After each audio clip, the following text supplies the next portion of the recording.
حقیقت prime channel کے ناظرین السلام علیکم۔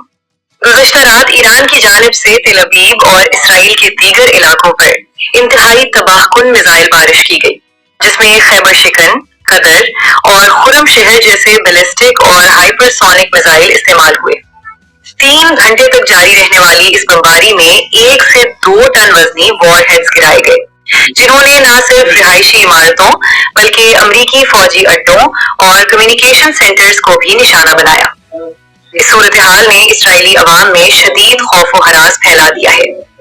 لوگ رات بھر شیلٹرز میں پناہ لینے پر مجبور رہے اور اب وہاں معاشی سرگرمیاں معطل ہو کر رہ گئی ہیں۔ دوسری جانب ایران نے واضح کیا ہے کہ یہ جنگ اب بقا کی ہے اور وہ اپنی پوری عسکری قوت کے ساتھ 6 ماہ تک لڑنے کی صلاحیت رکھتا ہے۔ امریکہ کا دفاعی نظام ان حملوں کو روکنے میں ناکام نظر آ رہا ہے، جبکہ اسرائیلی قیادت میں اندرونی اختلافات اور وزراء کے بیرون ملک جانے کی خبریں بھی گردش کر رہی ہیں۔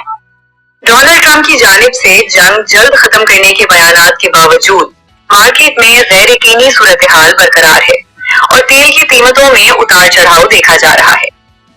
ڈونلڈ ٹرمپ کی جانب سے جنگ جلد ختم کرنے کے بیانات کے باوجود مارکیٹ میں غیر یقینی صورتحال برقرار ہے اور تیل کی قیمتوں میں اتار چڑھاؤ دیکھا جا رہا ہے۔ مبصرین کا ماننا ہے کہ اگر امریکہ نے مداخلت کا راستہ نہ بدلا تو یہ خطہ مزید بڑی تباہی کا شکار ہو سکتا ہے۔ حقیقت پرائم چینل کو سبسکرائب کرنا مت بھولیں، ویڈیو کو لائک کریں، شیئر کریں اور کامنٹ سیکشن میں اپنی رائے کا اظہار ضرور کریں۔